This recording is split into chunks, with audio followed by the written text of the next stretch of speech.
So now we come to our second presentation of today. Franz Giessibl from the University of Regensburg will dive with us into the atoms. I hand over to you directly. Thank you very much. Thank you very much.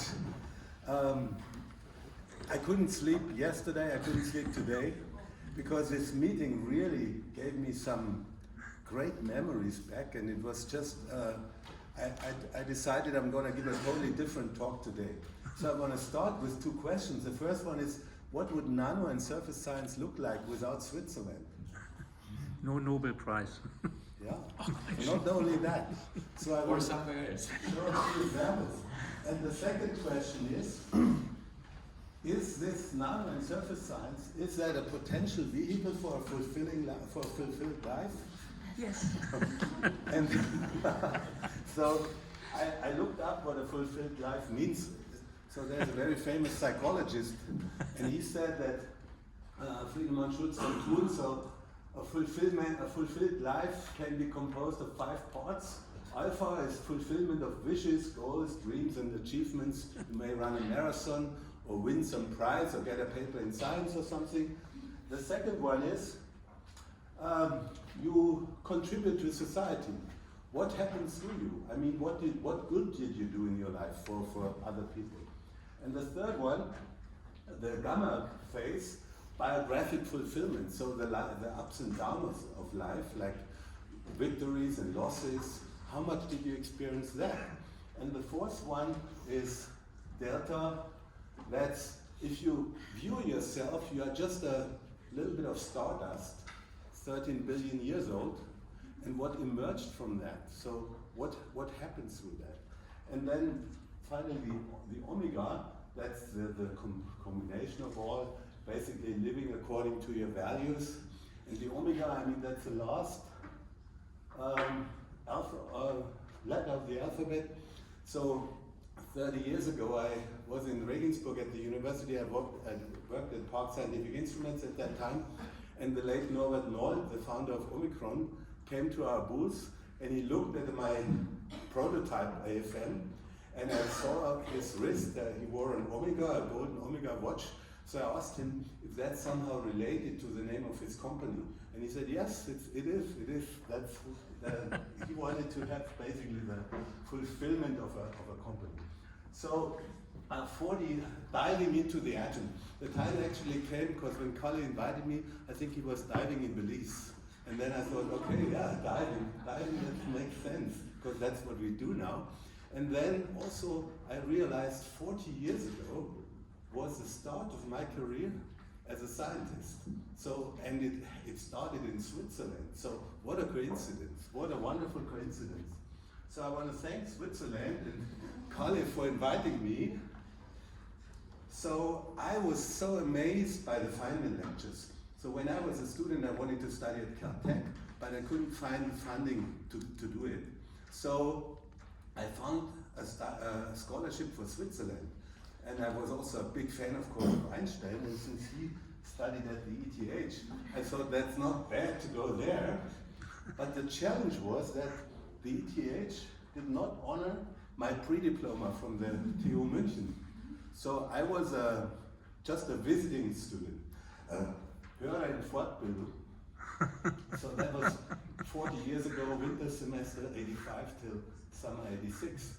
And what happened there was that I always worked in the breaks to make money and to learn new things. So I applied at the IBM lab, and at that time I was very much into optics, and I asked for an optical job, and I worked with Eric Kurtens to do Brillouin scattering, and he was quite pleased. It was only a 6-week job, and he wrote me this wonderful reference letter. He said he was extremely pleased, and most importantly, Gerd Binnig at that time was in Stanford.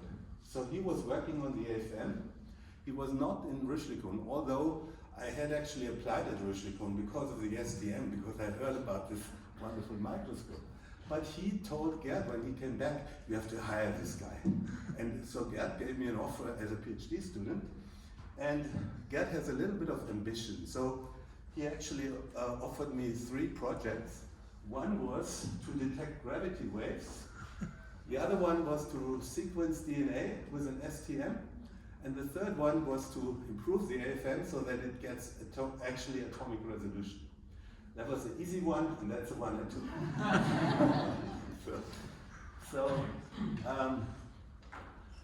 So the birth of the STM, Heidi gave a great talk in '91 in Interlaken, not too far from here, where he said that the birth of the STM. Oh, I need to.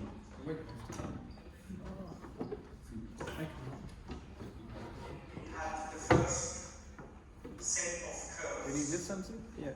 Which gets visual image processing, that means taking some of the curves away.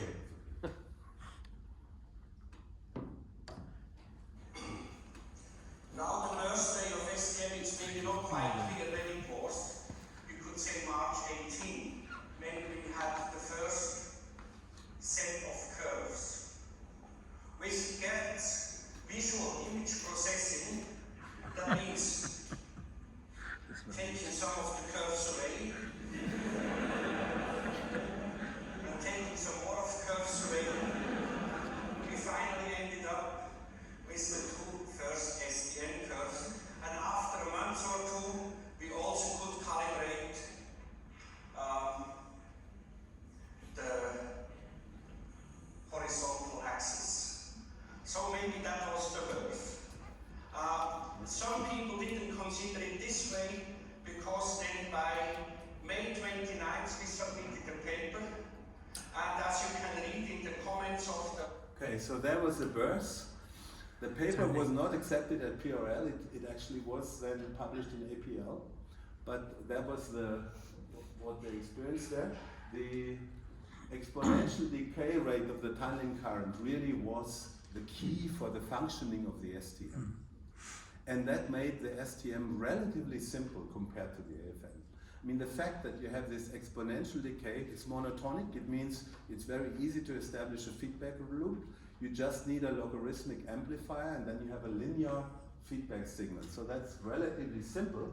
And because of this enthusiasm which came with the tunneling, also the force microscope was proposed to use tunneling, to use a spring and measure the deflection of the spring. And it was even said in abstract that with this method one should maybe be able to measure attonewton sensitivity by tunneling.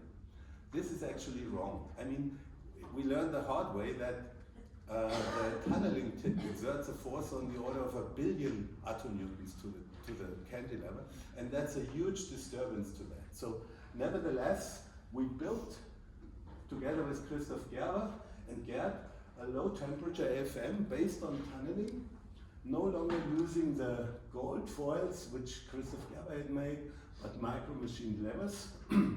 And you may have heard of this fable by Aesop, who said that there are these two frogs who fell in a bucket of milk. And the smart frog realized, I can never get out of here. So he gave up, he drowned and perished. The dumb frog just kept swimming.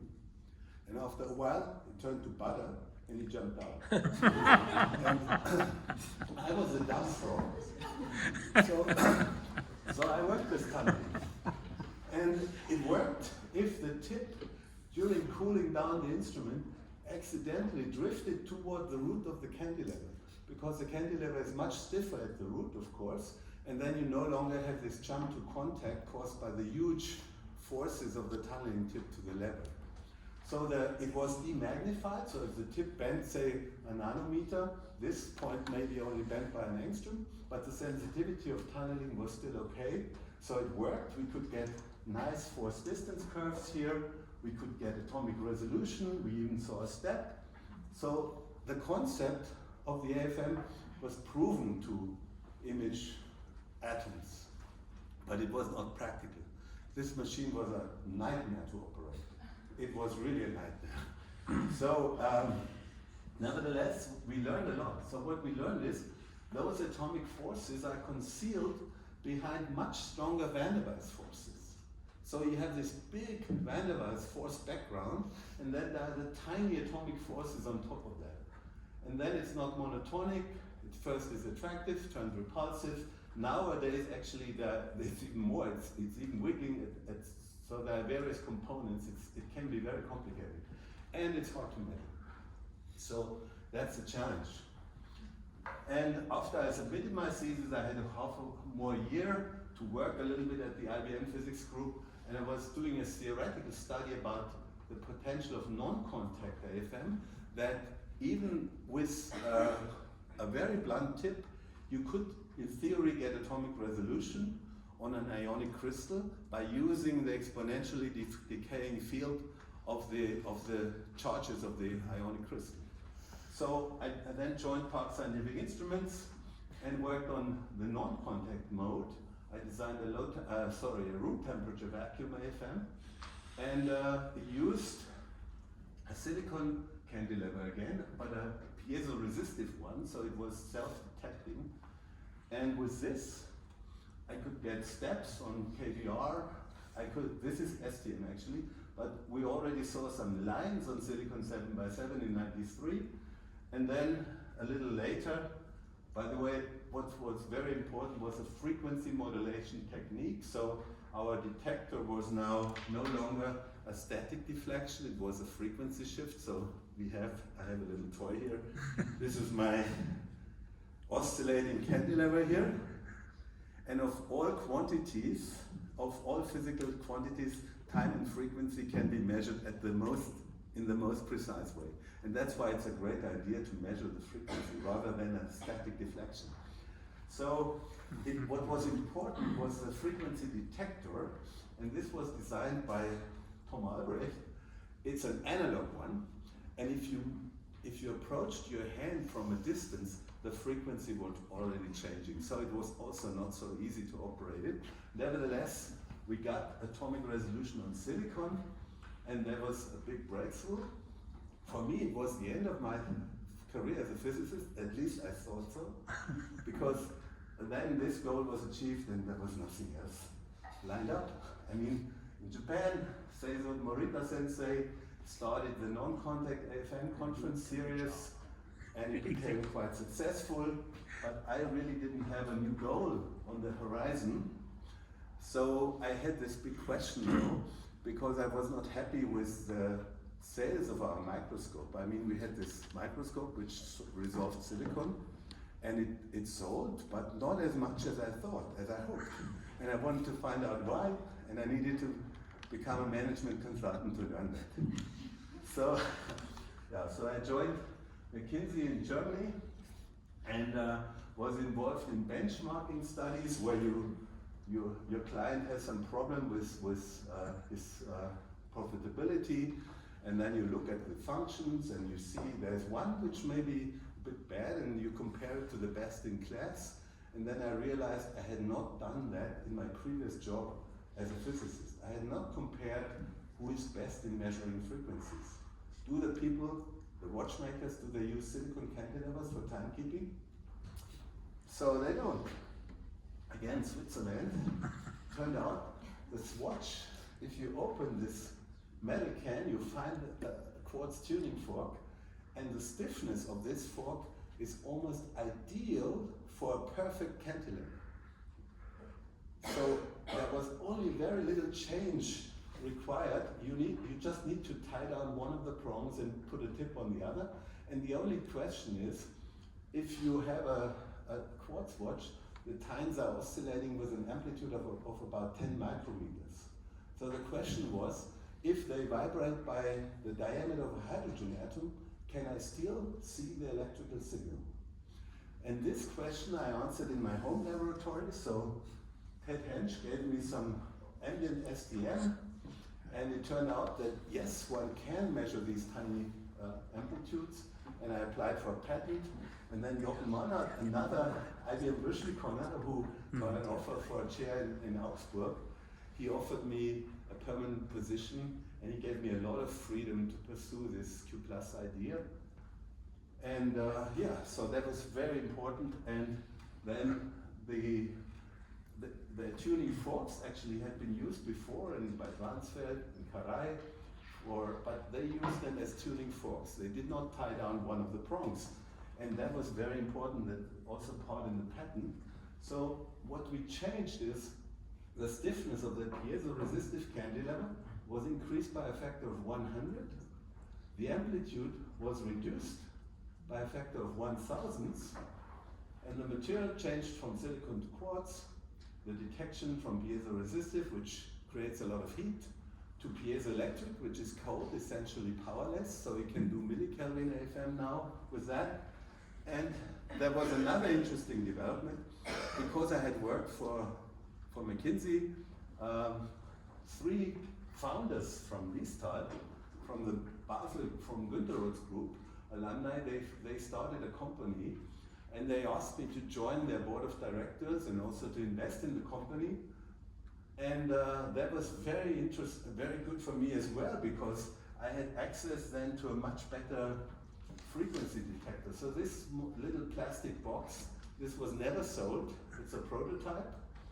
It's the first digital phase-locked loop detector, which allows for very precise frequency detection. It later was replaced by this box here. These were sold 160 of those, roughly. So for a while, it was a standard in the non-contact AFM field. It got a lot of competition again from Switzerland, actually. So Jörg Rüchen in Klaus Enslin's group, he made a wonderful Nanonis, which we also use a lot now, which has this whole thing integrated. And by the way, they are out there also, I mean, okay. But another thing was with Nanosurf, they had this STM. So this was sold about 2,000 times STMs and 2,000 AFMs, and probably hundreds of thousands of students have been trained into nanoscience with these. So that's also nice. But going back to our research in Augsburg, we again looked at silicon and we saw something very unusual. The adatoms, they expose a single dangling bond, and every dangling bond looked split. So our explanation was it's actually the tip atom which exposes 2 orbitals. And you can calculate this using a model of silicon-silicon interaction, the so-called Stillinger-Weber potential. In my diploma thesis, I worked with Gerhard Abstreiter and created superlattices of silicon and did also phonon calculations. So I was very well aware of this very strange interaction potential of silicon. They only have 4 nearest neighbors, so there's a very directional bonding. And that's what our explanation was for that. And then Bob Dylan, A Hard Rain's Gonna Fall. So about a year later, there was a comment in Science, a technical comment. And that was the darkest time of my life. And sometimes the darkest times can be the brightest times of your life. And that's what happened here. So the thing is, there was, so actually it was interesting who did not sign the comment, because Günterud and Ernst Mayr, for instance, are not on this list here. But I mean, what they said is they don't like that we use the Stillinger-Weber, we should use DFT, and that it might be a feedback oscillation. And that, of course, would have been really hard. If I was Japanese and they were right, I would no longer live, most likely. But okay, there's another comment by Friedemann Schulz von Thun about communication. So there are 4 sides of a communication. There's a factual information. So the factual information here was, we don't believe your data. But there are other messages. First, there's an appeal, maybe.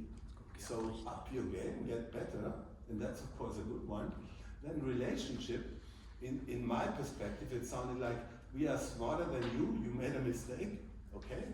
And the self-revelation is maybe they were angry that they didn't see that. I don't know, but anyway. So another result was that it was in a newspaper, and Gerhard Richter, one of the most important living painters, he just took this and made a piece of art of it. and another Swiss relation, my most favorite hotel, the Waldhaus in Sils Maria. So I wrote a book about our 20-year relationship with Richter, and I got a talk in this hotel. It was wonderful. You can find it on YouTube if you're interested. The book is in German and English. It's also translated into Chinese. It didn't make it through the censorship. So Yes. Why? Okay. Why? You find out. Okay. And another thing happened. So I think it must have been around 2003. I was at the ALC conference in Hawaii, and I met a very interesting personality. This guy is like a catalyst here. And we didn't know each other. I didn't know him. He approached me and called me by first name right away. And he said, "You are the guy who made so much trouble in Switzerland, or who raised so much discussions," or something like that. And it was really nice that Kalle was so open. And so I wondered, I asked Kalle, now Kalle, you with your open personality, what kind of childhood did you have? So he said his childhood was short trousers and a wooden rifle. And I think that's very important to have you still around, Colin. Even though you are retired from Empire, you have to make sure that you stay in you're like a catalyst for interaction. And in these times where there's more, everything closes down, like separations everywhere, I think it's really important that we as scientists keep open the discussion loop. It's just not bearable that people don't talk to each other anymore, and therefore I think that's very important. So, okay. Now there was a DFT group from Utah, Feng Liu, and they actually confirmed the Stillinger-Weber result, but they also said it doesn't mean that our data is correct, because of course it could still be a feedback oscillation. In theory it was not, but still it could be.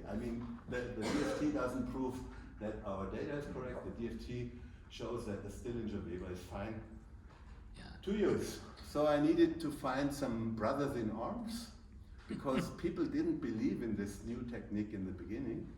And interestingly, there's one guy who co-invented the beam bounce technique, the optical deflection technique of cantilevers. That's Gerhard Meyer.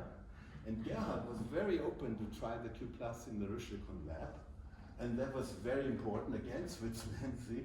And so we looked at the charge state. That's actually a previous STM paper, which was then redone by combined STM AFM. And then, of course, the rest is legend.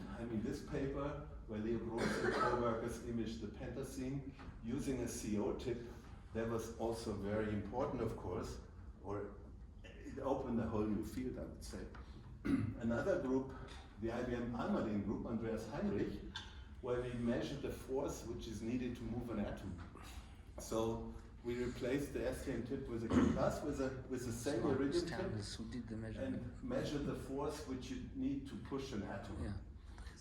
And then when I moved to Regensburg, the first project was that we studied the front section of the tip with a CO molecule. We call this COFI, carbon monoxide front atom identification, because the tip is very important in AFM. And we found something very interesting. We did STM and AFM at the same time. Now we are constant height, approaching over a distance of about 3 angstroms by 10 picometer decrements. And you can see how the AFM signal is much more spatially confined than the STM signal.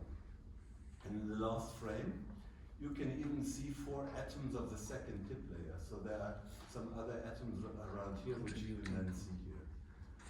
And the explanation, the hand-waving explanation is that the STM only sees the states at the Fermi level. You need an empty state on the right side and a filled state on the left.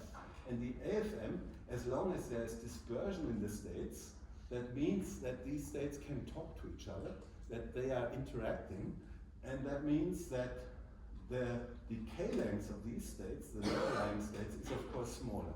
And therefore the spatial resolution of the AFM can be better. How am I doing this time? Good. Good? Yes. Okay. Okay, so then we saw, okay, there's a tip type number 1, then we found type number 2, and now we thought, since the STM signal looked the same, that we have a single atom at the front in both experiments, like in this experiment and in this one, and also in this one. So our interpretation was, strongly pushed by me, I must admit, that we have a single atom at the front in all 3 experiments. That was actually wrong. So fortunately we found it out ourselves, and the way we found it out is we did again the reverse experiment where we had the CO on the tip, and then with the CO on the tip you get incredibly sharp AFM images. Here is silicon again. The atoms look much smaller, and you can even see the rest atom layer here, so that's about an angstrom deeper. So the CO penetrates into that surface and sees the rest atoms underneath. But we also learned, and we corrected this in the next paper, it's already in the abstract, that we have to correct this interpretation. So in fact, we had a 1 atom, a 2 atom, and a 3 atom tip. And that's, we found that out by creating clusters and imaging the clusters, and the images look exactly like before in the reverse orientation. Yeah, so another very interesting question is the approach curve. So when you approach the tip to the surface, what kind of curve do you get? Normally, so this is now the XZ scale here, and we are approaching with a CO tip on top of an additive. And what we see here is first this attraction, that's van der Waals attraction, then we see some repulsion, and when we penetrate through that repulsion, we see a strong attraction again. And that can be related to the 32 model of Leonard Jones, where you have this barrier when you have physisorption and chemisorption. So sometimes in order to create the strong bond, you need to overcome some barrier, and that's what you can actually see in the AFM, and that depends on the species you are looking at. So not every atom shows this. Atoms which show it are copper and iron, but silicon, for instance, silicon only has repulsion. So this black zone here, that's van der Waals attraction, but then it turns into repulsion. The copper and the iron, they have these ring-like structures. And you can also confirm that by DFT. So the DFT calculation only assumed a single CO without the copper in the back, but nevertheless it reproduces this. And on the iron you even see 3 bumps.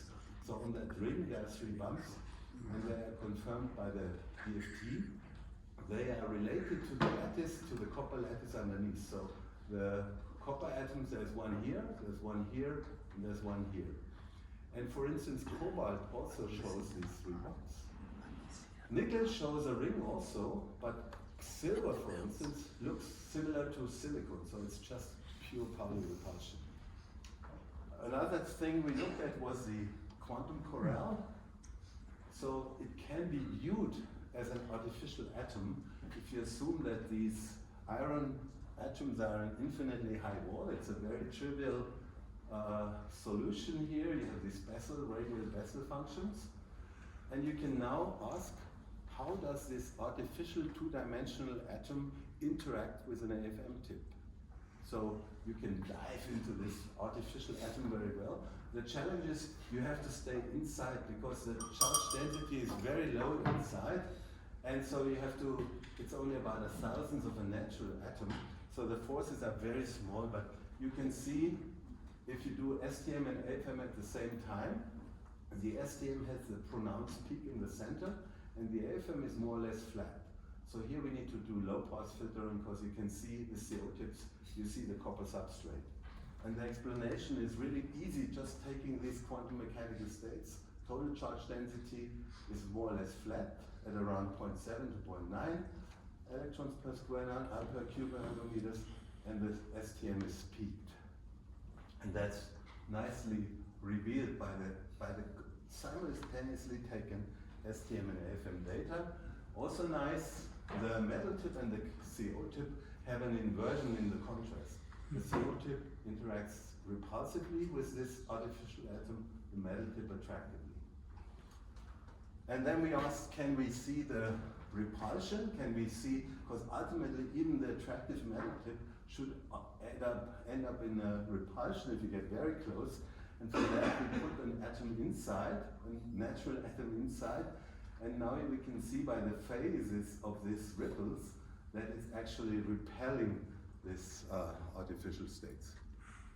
So to sum up, my father was a simple man, but he was very hardworking, and he told me, if you want to go to university, at least you have to find out what can you do good, what good can you do, and actually Schwarzenegger had the same, so his father also told him, be useful, so you can find this in his biography.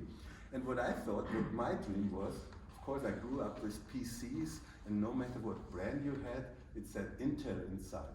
So there's this famous sticker, you have made some, and so my dream was maybe one day I have Q+ inside. And there's actually now a couple of companies who make AFMs and who have the Q+ inside. I don't think they have the sticker on it, but I know it, and that's enough for me.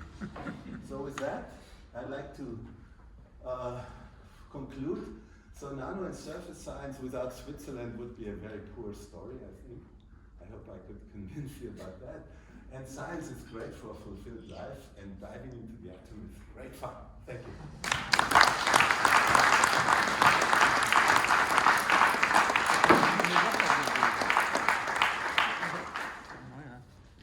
Questions? Yes, please. That was an amazing talk. Thank you very much. So my question is related to the fact that you have done, all of you and others have done all of this in industry. Do you think that was functional, or it was just an occurrence? That's what happened. And the reason I ask is, are students a hindrance, or are they really helpful? And the fact that we are also swamped with teaching and educating others. Yes. Does that detract from research? Do you see anything in No, the fact no. that you are So from industry? I have to be a bit more precise. So I did my PhD in industry with IBM, so I didn't have to do teaching, which was a mixed blessing. In hindsight, I regretted it actually.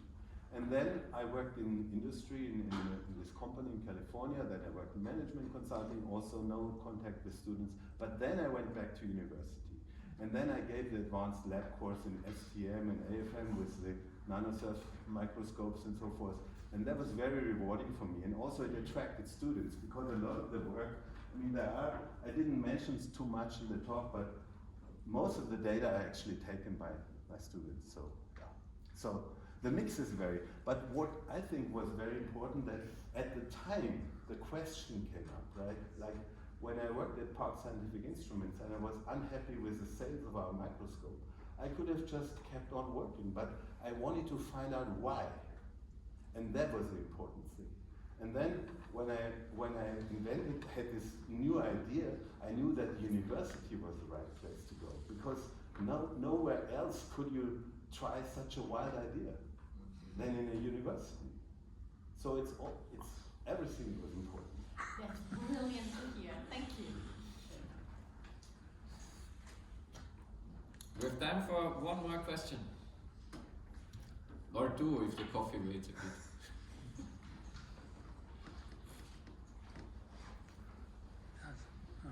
Sorry, somehow related to frogs in the meal. I would have expected that academia is where you can wait till the milk becomes butter and not in the industry. So you have been quite lucky. I mean, it has been a big company that could really afford and have a long sightseeing to wait for these results to be developed. I'm afraid that in many other companies you are not allowed to serve for so much, and you have to. I think outside of instruments, Calculate was actually on the board of directors of this company, because this company was founded by one of his students, by Samuel Park, who came as a graduate student to Stanford, and then he was one of the first people who could build an STM which could do 7x7. And so he had many requests, can you help us build a microscope? And then he said, yes, I can. I start a company and I'm going to sell it to you. And then Sangil offered me a job to expand his STM to an AFM, basically. So, and then Cal Quake back, he often came in the research lab area and patted me on the back and said, Franz, you can do it. And it meaning resolving the 7x7. And I first heard it, I didn't see it. That was something I learned from Billy, that we always listen to the signals. Because what happened when the tip scanned, you could hear this whoosh, whoosh, whoosh, the slow frequency of the scan. And then I reduced the set point of the frequency shift, and all of a sudden I heard something which sounded like a bicycle bell, like and those were the atoms. And that was fantastic. I think that's I have a question from non-specialists that might be very naive. You don't see non-contact friction when you are like doing very sensitive measurements? Shouldn't the tip kind of deflects, giving you an error in the image? Yeah. So we do also lateral force microscopy, where we, for instance, scan across a bond with a CO molecule. And here, the distance dependence is 5 picometers. It's an incredible distance dependence. So this friction is incredibly sensitive. We don't quite understand yet why that is. Because, I mean, in the tunneling current, you have a factor of 10 per angstrom, and here you have a factor of 10 per 10 picometers. And that's incredibly sensitive. What we are measuring there is not the frequency shift. We also measure that, but the most interesting signal is a dissipation. In other words, how much power do we need to keep the oscillation amplitude constant? I don't know if that answers your question. That's what I was referring to. But I'm just amazed that you can still get such nice images. With such a, I mean, 2.5 millimeter long prong, right? That's quite amazing. Okay. Thank you.